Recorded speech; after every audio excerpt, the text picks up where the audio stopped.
Albert, let me ask you a few questions about your book and the business itself. That way the readers could have a little more information. Okay. So, how many restaurants do you own right now?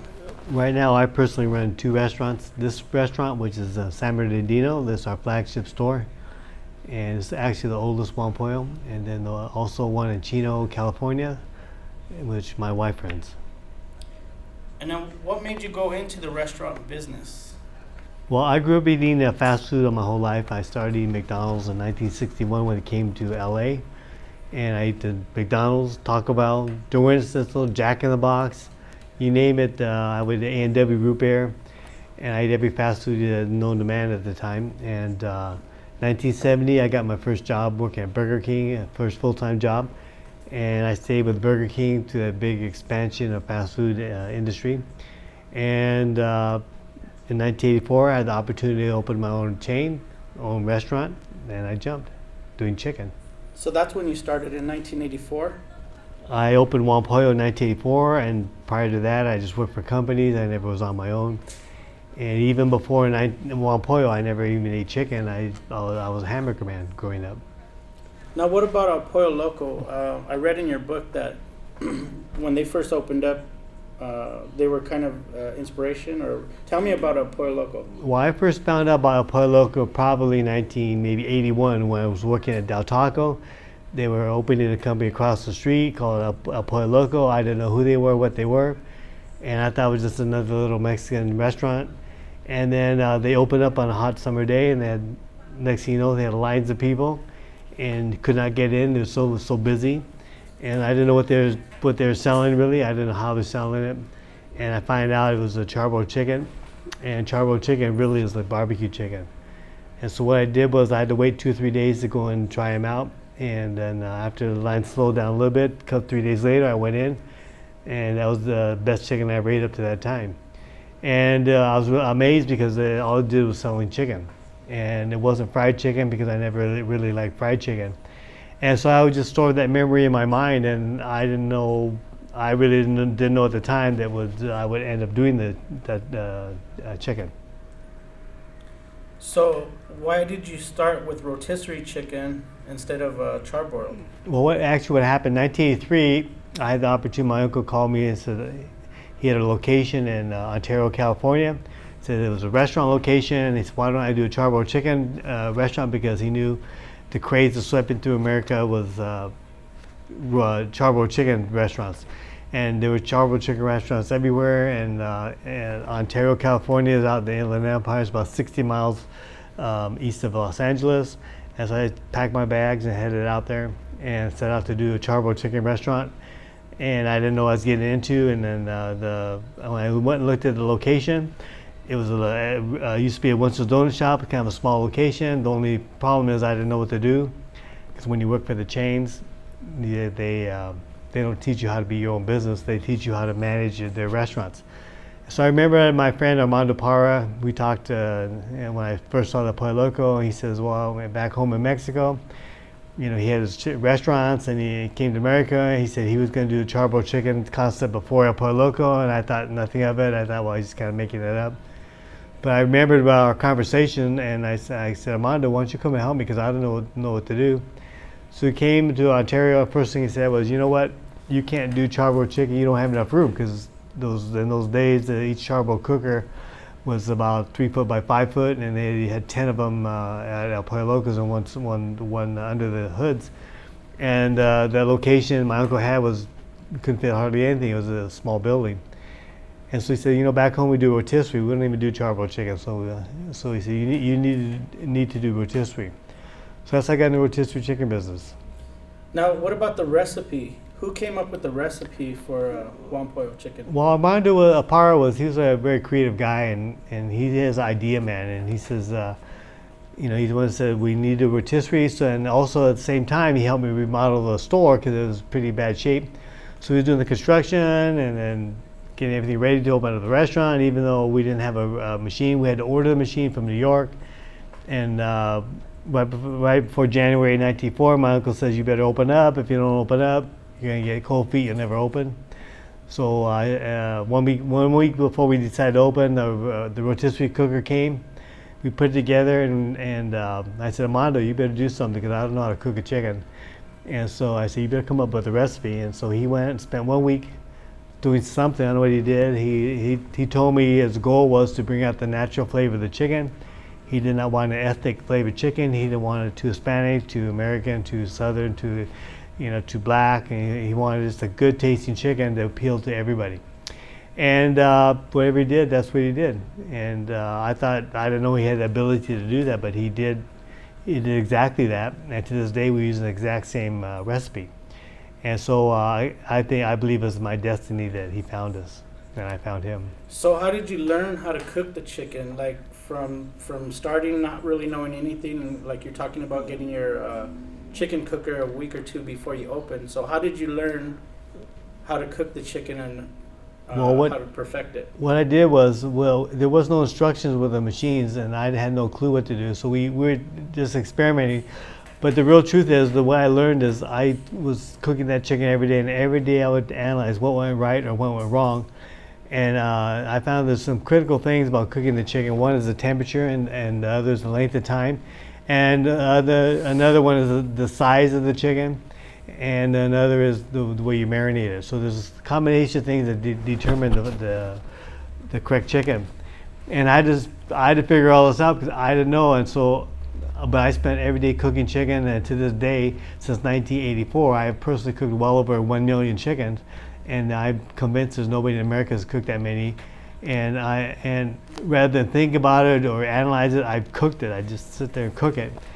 And so there's a certain variation. So I realized that the longer you cook the chicken, the better it is. But you need to start that fire temperature on low temperature, and gradually bring the temperature up. And the size of chicken, we use a little bit over 3-pound chicken. That comes out to be a perfect size chicken for these rotisserie cookers. And then when we marinate it, we use a hot scald marinade, and we use a special chicken where there's less fat on that skin. And you skip any of these steps, the chicken does not come out right.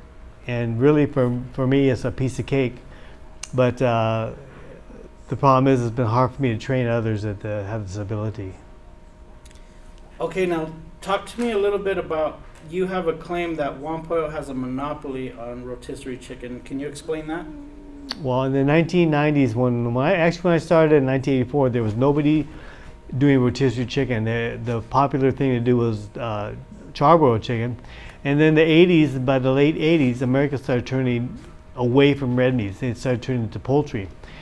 And actually, when I first started cooking, I didn't know what I was doing, but people walk in the restaurant and they look at our machines and said, that's the way you should cook chicken. So something that people already just assumed that that's the way you should be cooking chicken, because we had no fats, we don't add any oil to it, and we really don't add any calories to the chicken. And then by the 1990s, everyone just went crazy over rotisserie chicken. It was like a craze that swept across America. Started with Boston Market. Originally, they were called Boston Chicken, and they started in 1985. I started in 1984, and their plan was to be this big major chain all across America, and be the dominant chain anywhere. And then Kenny Rogers Chicken came up. They were doing rotisserie chicken. KFC, they introduced rotisserie chicken. Every major chain tested rotisserie chicken. And then I thought, well, these guys are going to ruin the reputation for rotisserie. And I thought, well, they're going to hurt my image. But what happened was, by the late 1990s, they all went broke, or they all went under, or they all disappeared. And by 1990s, 2000, I'm the only one left. There's no rotisserie chicken chain anywhere in America that has potential to grow. And the real reason why we're still around and they're not is I spend my time in operations. I'm really an operations guy. And most of the other owners or founders of these other companies, they just had this idea to make a lot of money and this grow big, and we're going to let someone else do the work. And I spent all my time cooking the chicken, and I spent my time training the key owners of the other Juan Pollos that are doing well. They're people that I personally trained. And right now, the problem we're having now is the people I've trained have not really trained others, because they're making too much money that they don't have the time to spend training. And that's one of the reasons why I wrote this book, to try to attract certain people to read what I wrote and see the potential I do. And I need someone to come and invent a new machine, a computerized cooking machine that can do what I can do. And because I consider myself a really average guy, and I really think cooking the chicken is a piece of cake. But I'm thinking the right people are really joining the company because they haven't heard about it. So I need this. I want people to buy my book and they'll read. If they really have what it takes to help me get where I'm going, they'll read it and they'll know what to do. Okay, Albert, one thing I did notice, and I think a lot of the readers will want to know, is why are you wearing sunglasses on your cover of your book? Usually, like this? Yeah, people would usually want to have their eyes in the book. Well, you know, there's a reason. There's a reason why I wear sunglasses on the cover. Because the biggest question people ask is if they don't know the book or know me, they say, what's the Asian guy doing a Mexican restaurant? And so I'm trying to disguise the fact that I have Asian background. So because in Southern California, every adult Asian male you see in the restaurant business, they're immigrants. So people naturally assume I'm either Chinese or Korean. And so I have to know, I'm American. I don't know any other foreign languages. I try to deflect the fact that, that I have Asian background. And my real history is I grew up in a Hispanic community in Wilmington, California, which is LA Harbor. And so there's mainly Hispanic and few Asians, but everybody spoke English. Growing up in the 50s is an all-American town. Okay, well, I guess that answers that question. Well, let's get back to the book. I noticed that in the book you write a 50-year plan. Why would you write a 50-year plan? That's quite a big span there.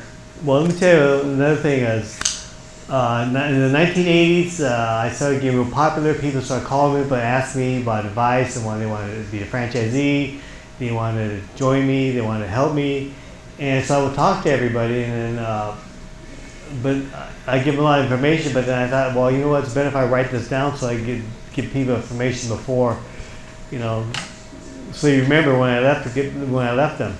And so I wrote a 50-year plan, and the 50-year plan is really depending on people that I have in place. And because in business and everything like this, it's a people thing. If I have a system in place, we have a foundation, but it's the people that make it work. And in the early years, I trained the employees. I showed them how to run their own business. I was hoping that I get them their own Juan Pollo stores, and they come back and learn the corporate side of the business. And really, what happens? Most of the young owners, I let them get their own stores. They start making too much money or making a lot of money, and so they never came back to me and helped. So I'm a little bit behind schedule right now, and that's another reason why I wrote this book. So I'm convinced that the right person will read my book and see the potential, the opportunity sitting right in front of them, and realize there's opportunity and jump and come and join me. And the reason I did a 50-year plan because I want to show people I'm here for the long run. And actually, I got the idea for a 50-year plan from the Japanese. Also, my ancestries is Japanese American, and so if Japan does 50-year plans, well, I'm gonna do 50-year plans. So I'm taking whatever I can that I see is good from the Japanese. And most of the Japanese companies, they do have 50-year plans. They plot everything out.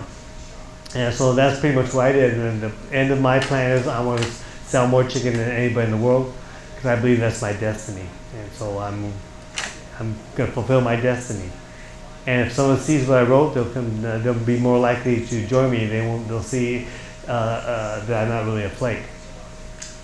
Okay, well, how do you plan to go into foreign countries like China and India? What would be your plan to grow in those countries? Well, the plan I have to do for the China and India and the other developing countries is I need to become more of a celebrity. That's what I'm trying to do right now in America, become a celebrity. Because since I started Juan Pollo, the internet has come along, and social media has come along. So to grow big these days in other countries, you don't really need to be a big and wealthy company. You just need to be famous. And especially with the things I'm doing now in San Bernardino County with the Route 66. Route 66 has been here for 80 years. And it's right now, Route 66 is more famous in Europe and Asia than America. And it's rising in popularity everywhere. And I own two attractions, main attractions on Route 66, which is McDonald's Museum, unofficial McDonald's Museum. The original McDonald's started in San Bernardino, And I bought that property, turned it into a museum specializing in the early days of McDonald's before Ray Kroc bought the company. And I own a town in the desert, Route 66 town called Amboy, California. And it really is the most famous Route 66 town, deserted ghost town on the route.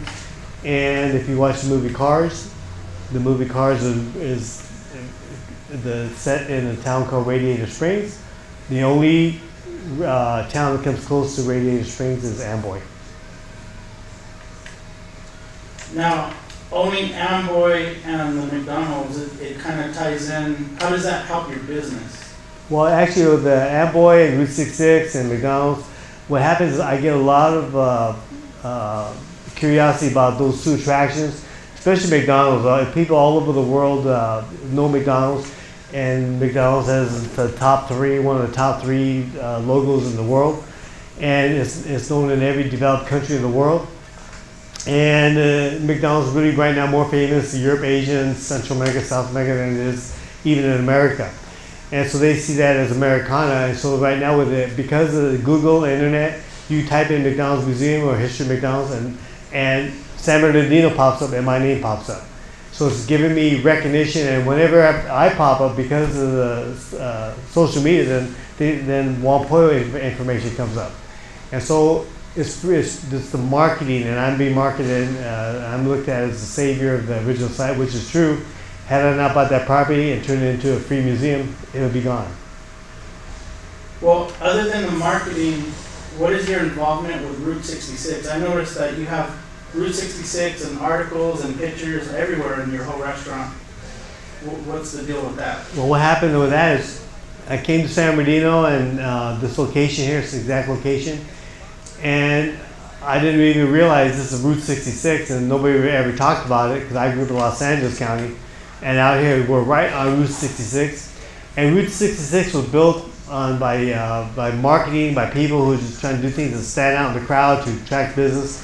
And basically, that's what I've been doing all this time. So I'm a modern day Route 66 active guy. Most people get involved with Route 66 in America. They're restoring, preserving, or trying to live the past. I'm a current, viable Route 66 attraction, and we do like our company, Juan Pollo, we do a lot of parades, we have characters on our vehicles, we do things to stand out in the crowd, we do marketing, and we do a lot of promoting, we have characters, we cast the characters. So we're a modern day Route 66 company. And I think we're kind of rare on the route because we're not only trying to preserve the past with the Amboy and McDonald's, but we're trying to go forward and create something, create a system here, be known as the office of the Juan Pollo chicken restaurant, the biggest chain in the world, chicken chain. And you also left out your McDonald's museum, which is your office. That's also Route 66, even though it's a different street, East Street. Well, the McDonald's office, museum, which I double up as our office, is on the business loop of Route 66. If you're familiar with the Route 66, that was before the actual interstate freeways. And every time you hit a town, the main road would be the main road, the route, and then there'd be a business loop that takes you where all the businesses are. So our office is located on East Street, which is a business loop of Route 66. So then it connects back up at the other end of town. And I believe it was my destiny to end up buying that property. It was destiny to end up that it was on the Route 66. So I believe everything I'm doing is destiny. It was destined to happen. And I was just fortunate enough to recognize that and jump and take action. And because my motto is you snooze, you lose. If something comes up, you don't take action, you lose. So that's your destiny, is to sell the most chicken in the world. What is it? What is your destiny? My destiny is I'm to sell more chicken than anybody else in the world because when I was younger, I always look at the Guinness Book of Records, and my dad when he was younger, he was an athlete, and he would always win, and he was considered the best, greatest all-around Japanese American athlete of his generation, and I had no athletic skills like he did, and I don't have any super intelligence. I want to be the best in the world at something, and this is my destiny. I could sell more chicken than anybody in the world, and I have a track record. And with business, it doesn't matter your age. The older you get, actually, the smarter you get. So I have this knowledge I have now, and the world has come around where it's just become this one world economy, and with communications, everything is just sitting right in front of me. And actually, when I started at one point in 1984, I could never even think of going to China or India or these other countries. They were too poor. America was too rich. These other countries were too poor. Now everything's leveling out. The internet and computers have leveled the playing field, because now America's kind of going to hell, and China, India is rising and crazy. So the economies are leveling. So it's just ripe for 1.0 to just head overseas.